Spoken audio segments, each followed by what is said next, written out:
Good afternoon, and thanks for celebrating Women's History Month, where we're breaking the glass ceiling. I'm Abby Fernandez here to share that March isn't just the last month of our fiscal year here at Konica Minolta, but that we actually celebrate all the amazing women who have paved the way in society for the entire month of March.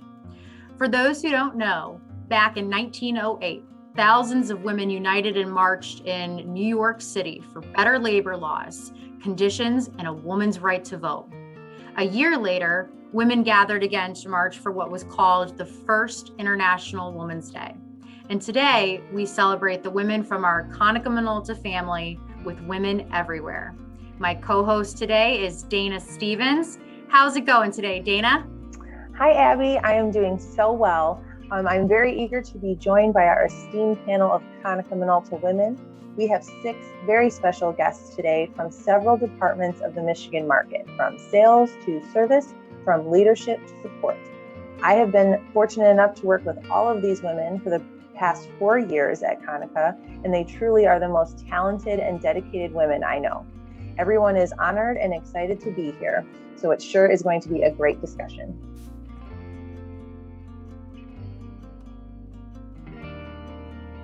Wonderful. Our first guest is Major Account Sales Executive from Livonia, Michigan branch. She's a 3-time President's Club winner who's been with the company for 9 years and consistently achieves over 95% of her annual budget. This mother of 2 is a force to be reckoned with. Chloe Ball, how are you doing today, Chloe? Hi, Abby. Hi, Dana. I'm great. Thank you for having me on here. Yes, thank you so much for being here, Chloe. So as you, Abby, and I know, we work with a lot of men in this field. What advice would you share with today's young women entering a predominantly male profession similar to ours? Well, my brother and sister and I were raised to live by the golden rule, treat people the way you want to be treated. We were raised that men and women were equal, and we were also taught to speak up if we saw something that we didn't like or saw something that we thought was wrong. And so growing up, I didn't always know when it was appropriate to speak up, and maybe have gotten in trouble a little bit. And as an adult, there are definitely times when people don't like what I have to say. But I think that gave me the foundation to be confident in a male-dominated industry. The other thing that my parents really taught us was to don't be afraid to ask questions. I've never been embarrassed. I've never been ashamed when I didn't know something. I would much rather educate myself and ask for clarification than sit silently hoping that somebody else asks a question or, thinking that maybe I could figure it out on my own.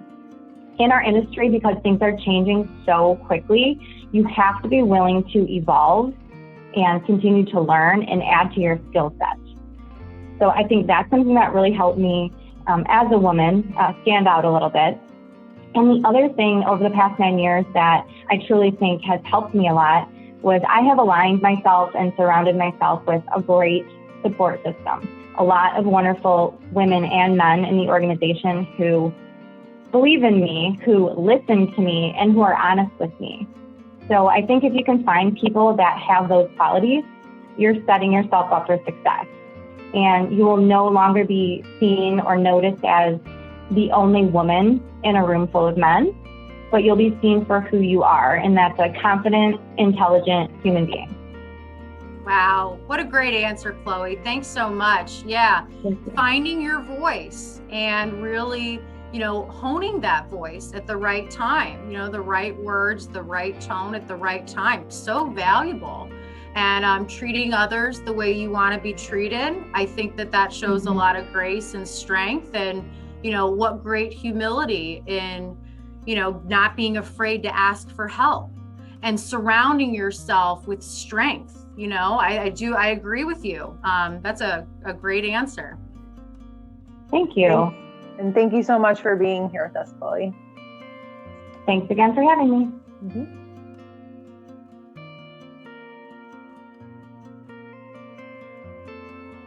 Our next guest is someone really special.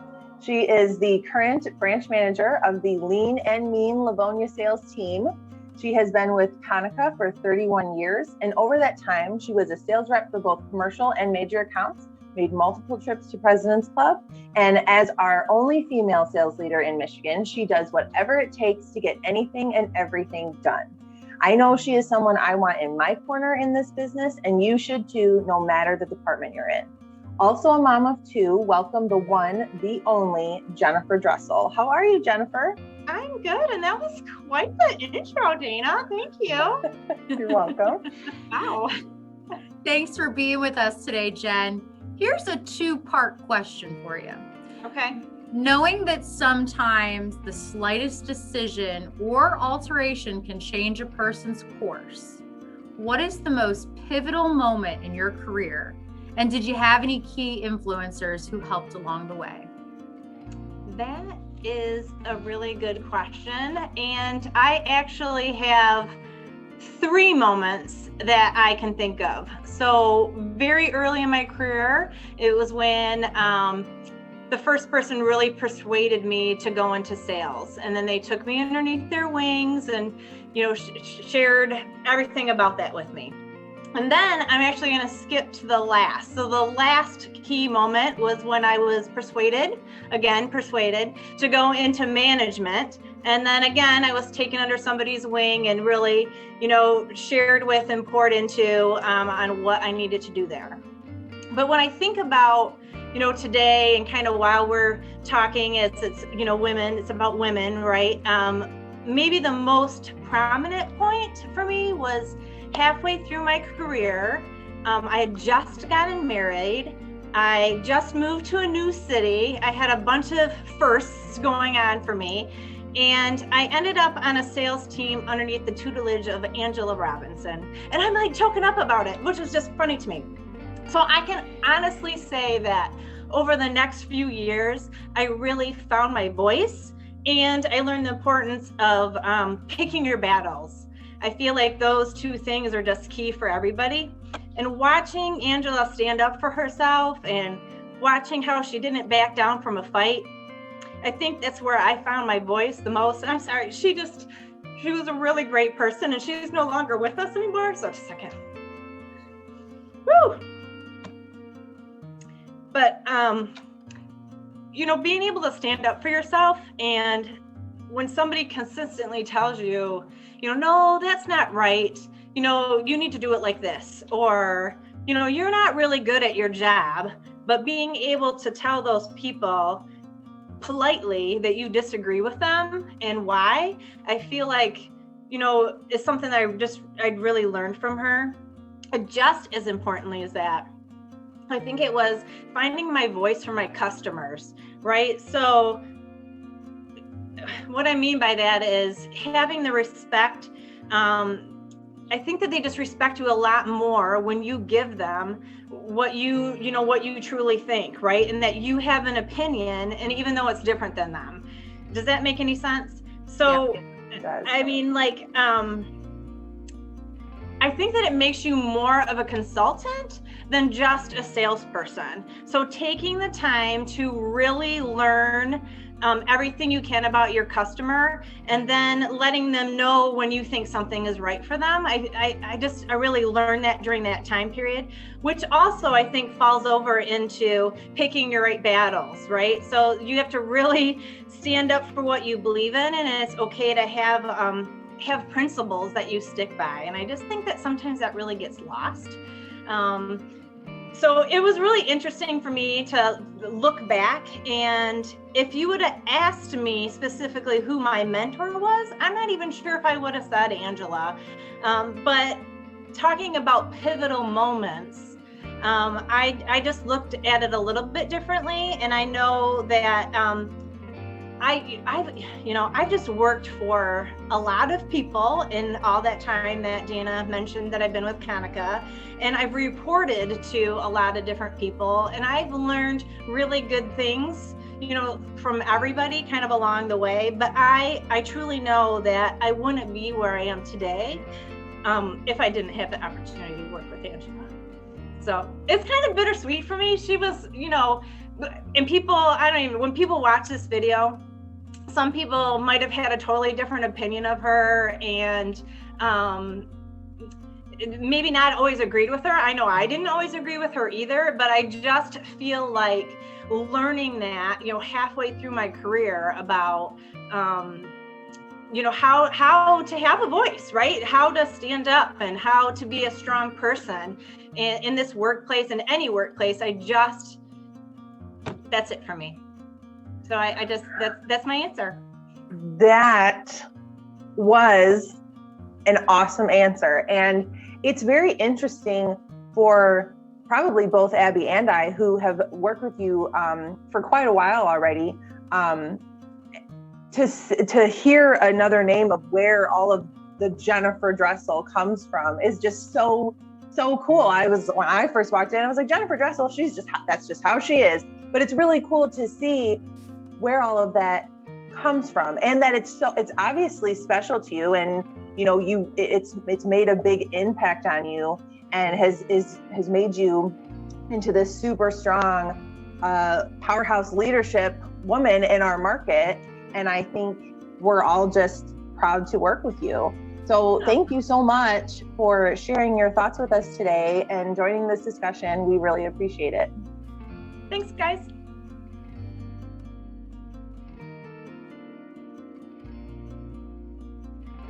Our next guest supports MPS for the Michigan marketplace.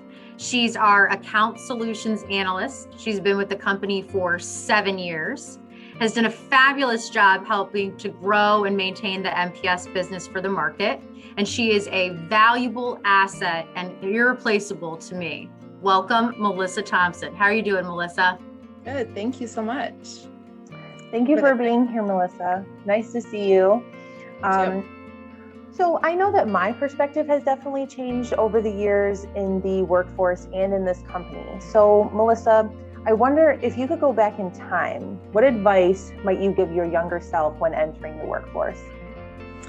So I started my first job when I was 14, but really trying to imagine my mindset going toward a career path, that was much later, definitely later than my mom would have hoped for me. And that's because I did things a little bit backwards. I had kids fairly young. And so with that one, entering onto my career path in a professional setting, I was older than a lot of my peers. And, to put it in perspective, my kids were in grade school when a lot of my friends hadn't even been thinking about them yet. And they were finishing college or soon to be when I hadn't even started yet. So, that comes with some stress and worry because it changes the trajectory, not just of your career, but your life in general. And thinking about that, there's a lot of advice that I would have wanted to go back and give myself, like a ton. But that said, there's definitely one thing that I think it kind of encompasses the umbrella of things that would have made a big impact. And that is, I would want to tell myself to allow for vulnerability. I think that's so important. I know I hid from it, still do sometimes. I know everybody does. It's kind of part of human nature to shy away from that kind of thing. But as I got older, I realized it doesn't serve me well. And when we hide from our vulnerabilities, things that scare us, things like that, we're doing ourselves not just a disservice, but we're numbing a part of our human selves. And through that, we also end up numbing other things unintentionally, kind of as a byproduct, like happiness, which can then create an emptiness inside of us, which turns into a snowball effect because that can create more vulnerability.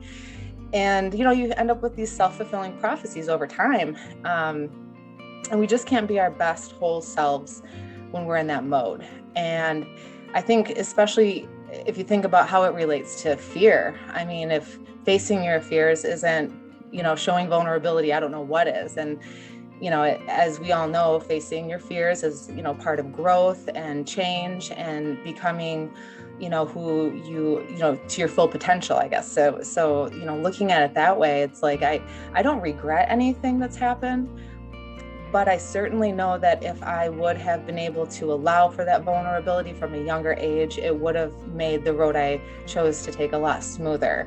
In going back to fear, even if you think about it helps you be, a better teammate, a better leader, a better parent, a better spouse. We're able to do things even on a small scale, like speaking up in meetings or asking questions or, letting your boss know when you're overwhelmed. I mean, all these things play into that. And I think that we lose a lot of ourselves and a lot of our potential if we're not able to see that.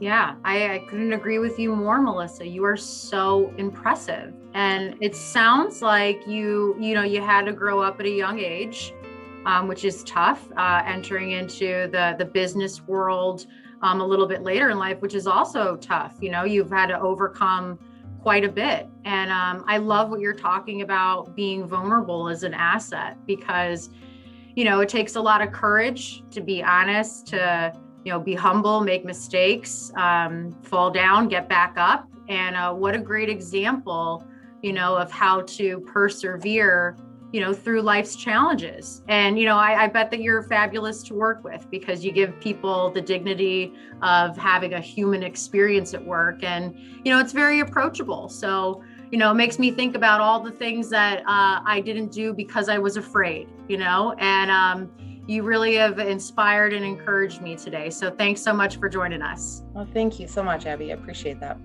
Thanks.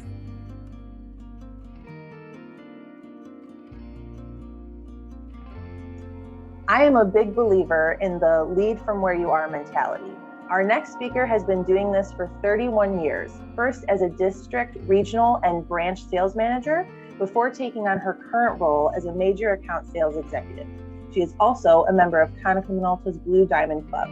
Another mom of two, she is a fighter and survivor not only in her career, but she has beaten breast cancer and has been cancer-free for 10 years this year. We are so happy to have Brenda Johnson with us today. Welcome, Brenda. Thank you, Dana. I'm happy to be here. Yeah, so, it's interesting how our perspective evolves with the more experience that we have. And Brenda, with you having background in sales and leadership, what specific advice would you offer a young woman considering or starting out in your current role today? Well, first of all, I'd like to tell a person they may never thought they would see themselves in this type of position, selling this type of product. I know I didn't. I went to school to become a social worker, got out, interviewed, realized I was going to make about this much money, and then, who knew I was money motivated? So I would probably pause here and ask this woman, what do you think motivates you? Do you think it's money? Is it a sense of accomplishment? Or are you competitive? If you played on a competitive sports team, you're probably competitive. You know the importance of being part of a team. And that's not unlike what you would see here at Konica Minolta as being part of a sales team. You also need to be very determined, have grit, the ability to listen, and have commitment. This is not an easy industry to learn. And if you're not willing to at least commit 12 months at the beginning of accepting a position, it's best that you don't even start. You'll not realize how clueless you are until down the road a light bulb goes off and you just really realize how much you've learned. There are two phrases that I learned early on in my career that I still use. One of them is when you have a customer who continues to have objections, that you stop what you're doing, if it's a demo, if it's an assessment, or anything else, and you say, apparently you have a reason for saying that. Do you mind sharing? And yes, I stopped in silence and said nothing. An awkward pause and you not saying anything could be one of your best weapons to get the customer to tell you what the real objection is. The second phrase that I use very often still today is, if I can, will you? And again, the silence. And if you picked up on it the second time, you might actually have a career here. You also have to be able to enjoy what you're doing. I remember early on in my career, my kids were young. We had our small starter house. We had 1.5 baths. So that meant that everybody crammed into one bathroom in the morning. My husband looked at me amongst the bustle of the morning, and he said, "You're lucky." And I scratched my head, and I'm like, "What are you talking about?" And he said, "You love what you do." Now, Jeff's an engineer at GM. He's been there over 30 years. He's been on the cutting edge of technology with electric vehicles and hybrid vehicles.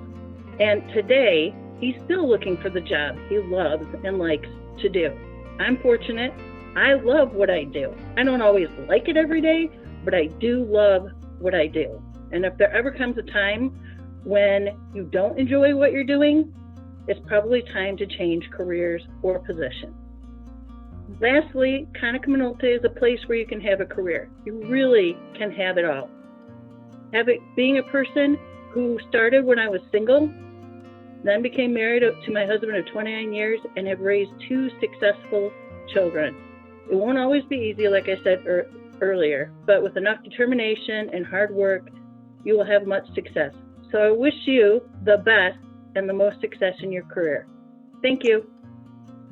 Wow, Brenda, that's a great answer. And I truly agree that you need to know what motivates you if you're just graduating from college or you're going to college to study something. You really need to know what motivates you in order to decide your line of work. And then if you get into that line of work and you say, well, my motivation has completely changed, that's definitely a great piece of advice to have. And I completely agree. If you don't love what you do, you might as well not succeed. You gotta love what you do. And you're right, you may not like it every day. You may wanna throw your computer out the window, but you gotta love what you do. So thank you so very much for your advice and your words of wisdom today. Really appreciate you being here. Thank you for having me. I appreciate it.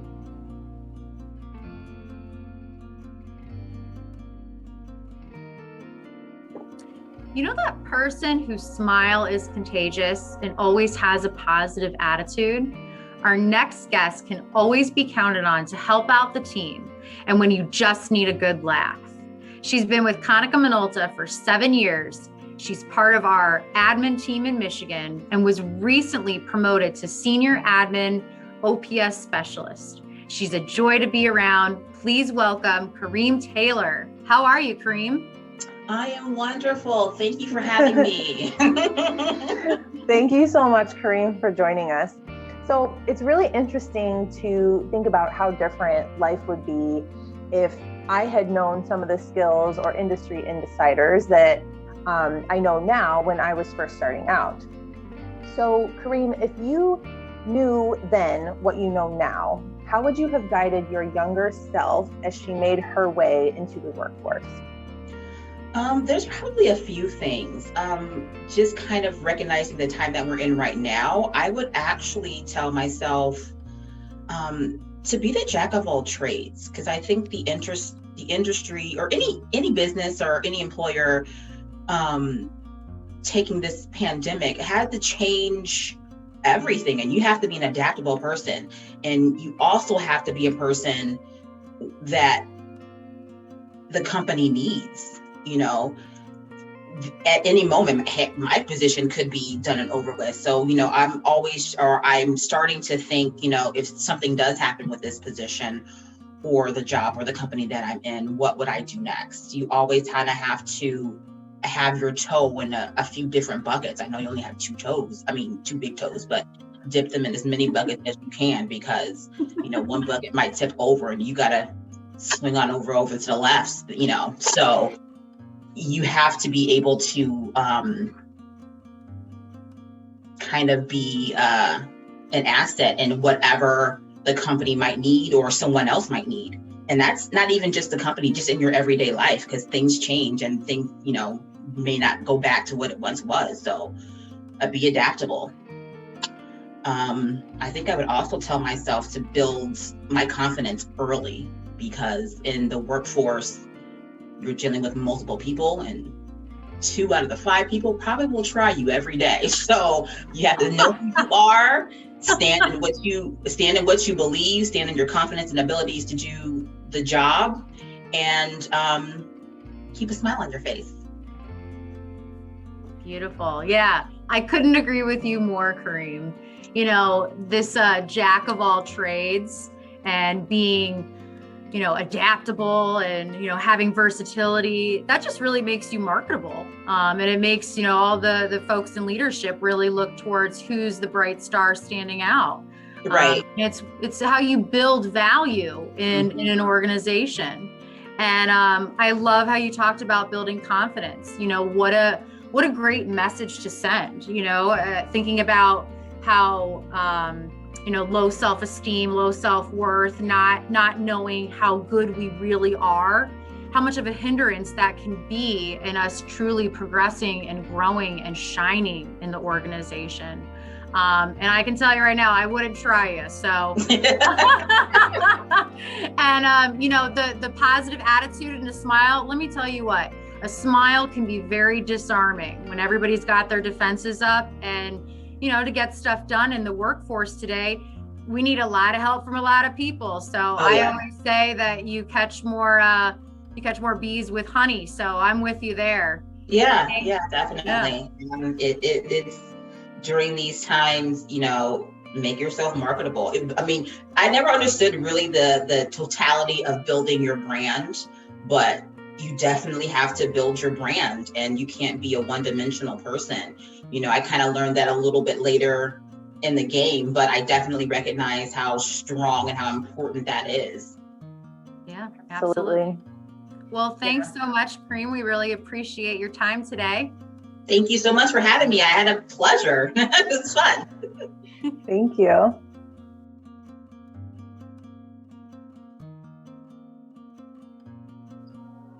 Now, our final guest is one of 3 of the women on the Michigan service team. She's been with Konica Minolta for 30 years and is incredibly driven, self-motivated, and customer-centric. Her team knows that she's the go-to MPS advocate and expert.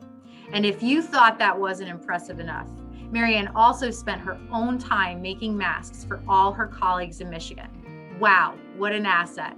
Thanks for joining us, Marianne. How are you today? I'm doing good, thanks. Thanks for having me and giving me this opportunity.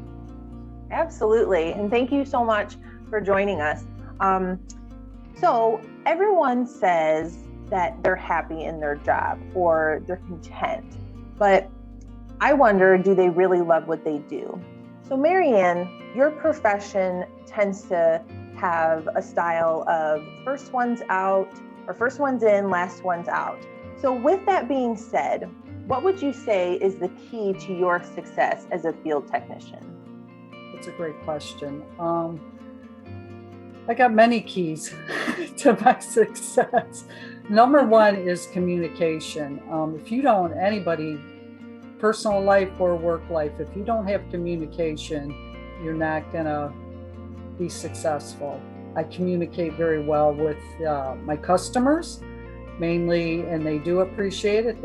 I have quite a few customers that appreciate me and love me, and my main thing, and as I follow up and with my customers, what they do appreciate, if I can't get to them, first, when I get a service call, I always call them right off the bat. And if I can't get to them by the promised time, I always follow up and call. It's the same thing like if you have the cable guy or the DTE and you have an appointment set up and nobody calls or shows up, you get pretty upset. So we got to keep those customers happy. Also, another thing that I want to say is don't give up. I've learned a lot by asking a lot of questions, taking notes, watching people when, especially IT, remoting into different computers. I take notes and watch what they do. And if I don't know it, I ask. And if I don't have the answer right then, I will definitely follow up and get the answer. And those are the keys to my success. Wow, great answers, Marianne. I can really relate to you. I think that communication is so foundational in any relationship, right? It's what you build the relationship and the rapport on. And it's great to hear that you have such success with not only your clients, but also with your teammates, and that improves the overall relationships of everyone in the marketplace. And then organization. Yeah. I mean, to do this job, you have to be organized with making sure that you're prioritizing calls. I know that Richard Davlin's going to be real happy to hear that you're prioritizing parts and keeping that organized. And then being dedicated and actually loving what you do. I think that that's probably one of the biggest motivators that helps all of us get up and get ready to go to work in the morning. And you really show a tremendous amount of humility with not giving up and, following through and seeing things through to the end. It shows, a lot of great character that you display. Thanks for joining us, Mary Ann. You're welcome. Thank you. We had so many incredible discussions with women from many areas of Konica Minolta's Michigan market. I know I'm feeling inspired. What about you, Abby? Oh, absolutely. Yes. So I want to thank all of our panelists, Chloe, Jennifer, Melissa, Brenda, Kareem, and Mary Ann. And I want to thank my host, Abby.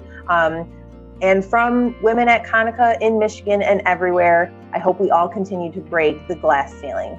We did have two ladies who were just so involved with the madness of March that they were unable to make it. But Ashley Walsh and Nicole Van Driesch, you two are still among this group of awesome women who we interviewed. And I have a few words from the team for you. Ashley, you have reps who couldn't get through their day without your help. Freeing up their selling time and you and your work overall is more than appreciated. So thank you. Nicole, you have a lot on your plate as the Michigan admin manager, and your team greatly appreciates your willingness to chip in when they are bogged down, as well as remaining professional to assist when issues arise. I agree here, where your team says you are very fair and understanding, but with just a smidge of scorpion venom. Love that line, and I think that we all should aspire to be that way. What do you think, Abby? Oh, I absolutely agree. That's great. A smidge of scorpion venom. What Right? A bunch of strong women from the Michigan marketplace. And that's all the time that we have today. So thank you to all of our wonderful guests, my excellent co-host, and to all the women in the workplace making it happen.